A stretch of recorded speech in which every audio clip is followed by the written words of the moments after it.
Hello प्यारे बच्चों, आशा करती हूँ आप सब स्वस्थ हैं। और ये है आपकी इंग्लिश वर्कशीट नंबर 32 जो आपको 1 फरवरी 2021 को करनी है फॉर क्लास 8th। प्रेपोजिशंस, आज ये वर्कशीट बेस्ड है। Today's worksheet is based on the topic preposition. तो प्रेपोजिशन जैसा कि आपको नाम से पता चल रहा है, preposition preposition, placing before.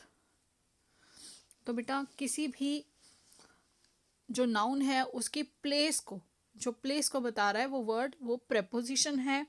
Prepositions are usually place before a noun और अ प्रोनाउन। क्योंकि ये नाउन या प्रोनाउन की पोजीशन बता रहा होता है तो हमेशा उससे पहले प्रेपोजिशन प्रीपोजिशन, तो वो पहले होता है नाउन या प्रोनाउन से। Let us start by learning preposition of place. और आज हम सीखने वाले हैं प्रेपोजिशन ऑफ प्लेस, यानी कि प्लेस से रिलेटेड जो प्रेपोजिशन है। Look at the pictures below showing the prepositions of place. तो यहाँ आपको समझाया गया है बहुत ब्यूटीफुल, बहुत क्रिएटिव फॉर्म में, बहुत अच्छी पिक्चर्स के थ्रू आपको ये समझाया गया है, जैसे आप पिक्टोरियल मेथड से ही लर्न कर सकते हैं, रिमेंबर कर सकते हैं। तो देखिए कितना क्यूटली ये ट्वीटीज, देखिए ये बर्ड्स हैं। ऑन, इस बॉक्स के रेफरेंस में देखिए ये ऑन मतलब उस पर, जहाँ आप हिंदी में पर, इस बॉक्स पर है ये। तो इसके ऊपर जब कोई चीज़ है टच कर रही है तो उसके लिए वर्ड प्रपोजिशन यूज़ होगा ऑन। बॉक्स के अंदर है में, तो वहाँ यूज़ होता है, ये बर्ड बॉक्स के अंदर है तो बॉक्स के अंदर जो बर्ड है उसके लिए क्या यूज़ होगा, the bird is in the box, the bird is on the box, the bird is flying over the box. उसके ऊपर है लेकिन उसको टच नहीं कर रही है, उससे ऊपर से उड़ती हुई जा रही है, तो ओवर। इस बॉक्स के नीचे है, उसके बिल्कुल नीचे क्या है, under, the bird is standing under the box, तो यहाँ पर अंडर यूज होगा। The bird is far from green bird, blue bird is far from, दूर है, देखो ये छोटा दिखाई दे रहा है ना, यानी कि ये दूर है एक दूसरे से, इनमें अंतर है, दूरी का अंतर है। तो both the birds are far. अब यहाँ देखो ये पास पास हैं, तो पास के लिए क्या यूज होगा, दूर के लिए यूज होता है फार, पास के लिए क्या यूज होता है, नियर। Very good. तो आप इन पिक्चर्स के फॉर्म में, इन पिक्चर्स के थ्रू याद रख सकते हैं। तो यहाँ क्या होगा, green bird is near the blue bird. अब ये है अप, ऊपर, ये एरोस से दिखाया गया है अप। और यहाँ पे देखो ये नीचे गिर रहा है, तो कहाँ है, नीचे। ऊपर के लिए अप, नीचे के लिए डाउन। तो अब देखिए बेटा, नेक्स्ट जो हमें यहाँ पे दिखाया गया राइट हैंड साइड में, ये पिक्चर्स हैं, इसमें भी आपको यही बताया गया है, अबव, ट्रीज के ऊपर, above the trees, below, trees के नीचे, नेक्स्ट टू, उसके एडजस्टेंट देखो बेटा, नेक्स्ट उसके बिल्कुल साथ जुड़ा हुआ, उसके नेक्स्ट ये चीज़ है, next to, the bird is standing next to the box. ये है इन फ्रंट, उसके सामने, ये सामने के लिए यूज होता है, in front of. Then behind, इसके पीछे, देखो आधा दिख भी नहीं रहा, जब वो दिख नहीं रहा उसके पीछे है, उसके पीछे होने से हम क्या बताएंगे, the bird is standing behind the box.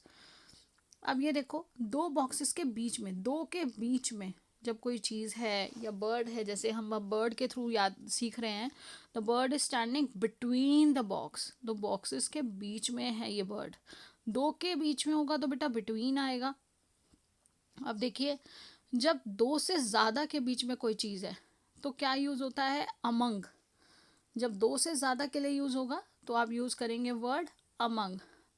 That black pig is standing, या द ब्लैक पिग, जो टॉयज है या ये असली पिग है, तो हम क्या कहेंगे, यहाँ पे हमने इसको पिग से रेफर किया, the black pig is standing और placed among the pink pigs.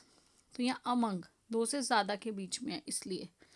और यहाँ देखिए इनटू, जब एक मीडियम से दूसरे मीडियम में जाते हैं, ये बॉय एयर से, यहाँ से हवा से पानी के बीच में कूद रहा है, जब एक मीडियम से दूसरे मीडियम में कोई चीज़ उसके अंदर जा रही है तो क्या वर्ड यूज़ होता है, into. The boy jumped into the pool, तो इनटू उसके बीच में उसने जंप किया।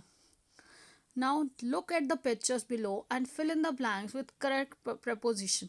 तो बेटा पहले आप देखिए, ये जो पिक्चर्स है हमको इनको पहले एनालाइज करना है और उसके बाद नीचे जो सेंटेंसेस दिए गए हैं उन्हें फिल करना है on the basis of picture.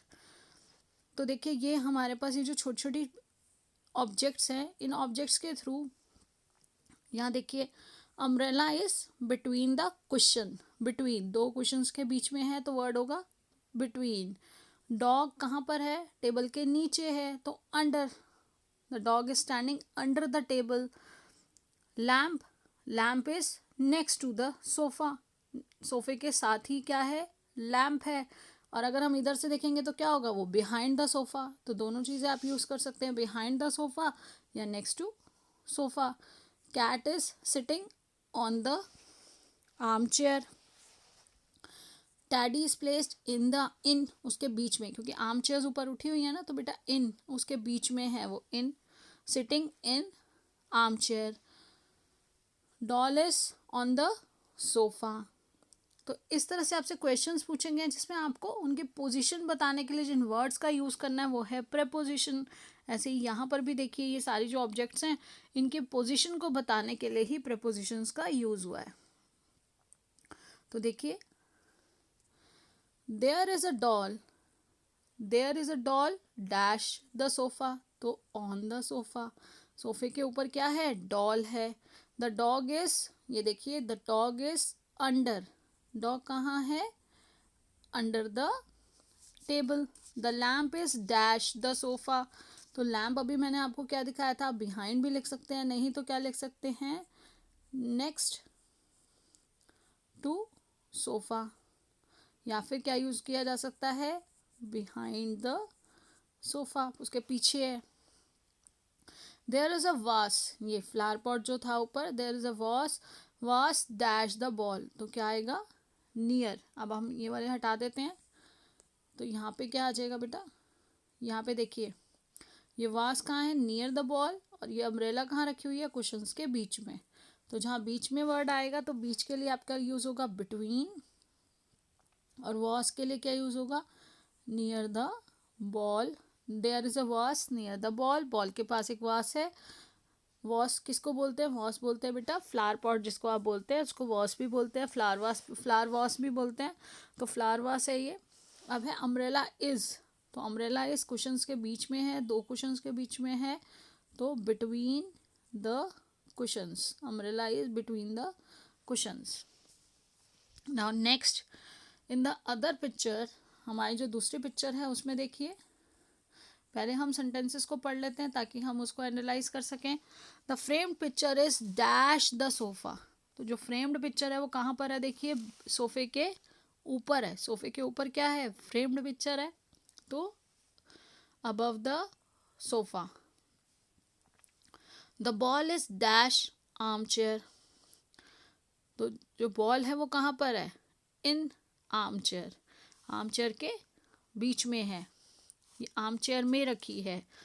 There is a window dash the sofa, तो यहाँ पे देखिए विंडो कहाँ पर है, सोफे के पीछे है, तो आप इसको देखो ये विंडो इससे ऊपर भी है, थोड़ी ऊंची भी है, और यहाँ से देखें तो पीछे, तो आप बिहाइंड या अबव दोनों वर्ड में से कुछ भी यूज कर सकते हैं। There is a lamp dash, there is a lamp dash the sofa and armchair, तो ये देखिए ये जो लैम्प है ये कहाँ रखा गया है, तो ये जो लैम्प है ये कहाँ है, बीच में है, यहाँ पे जो लैम्प है वो इसके बीच में है सोफे के, तो between the sofa and armchair.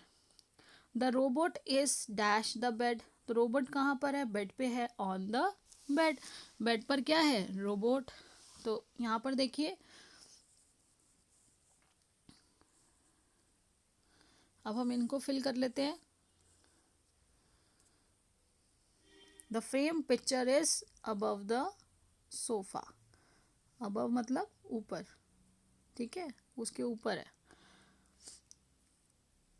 The ball is dash armchair, the ball is in armchair, armchair में है। There is a window behind the sofa, सोफे के पीछे क्या है, विंडो है। There is a lamp dash sofa and armchair, तो sofa और आर्म चेयर के बीच में है लैम्प, तो आया बिटवीन, यहाँ पे आ जाएगा बेटा बिटवीन।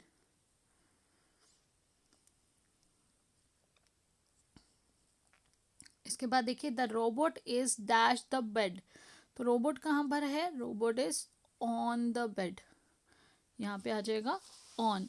तो इस तरह से आपको प्रेपोजिशंस अच्छे से समझ आ गए होंगे। आपकी जो ग्रामर बुक है जो आपको स्कूल से मिली हुई है, वही ग्रामर बुक में भी आपकी एक्सरसाइजेस दी हुई हैं बेटा, प्रपोजिशन पे बेस्ड हैं। वो एक्सरसाइजेस भी कंप्लीट करिए साइड बाय साइड, इनसे भी आपने जो सीखा उसको नोटबुक में नोट भी करिएगा पिक्चर्स के साथ। जो ऊपर पिक्चर्स बनाई गई हैं बर्ड के थ्रू आपको बताया गया है for learning the preposition of place, वो पिक्चर्स बनाइएगा हो सके तो। और कोविड अप्रोप्रिएट बिहेवियर आपको कभी नहीं भूलना है। Wash your hands with soap and water regularly, wear a mask and take care of the physical distance of 6 feet और 2 यार्ड्स। बेटा ये जो पिक्चर्स हैं, ये सारी पिक्चर्स अगर आप बनाते हैं तो ये आप हमेशा याद रख पाएंगे।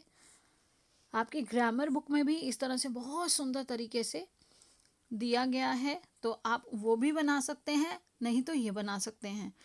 आपके लिए जो पिक्चर आप इजी समझे, जो आप इजीली बना सकें, आप उसका यूज़ करके ये पोजीशंस को दिखा सकते हैं ताकि आप उसको हमेशा याद रख सकें। And I hope you understood. Take care of yourself, keep learning and enjoying, stay blessed and healthy. Thank you, have a nice day.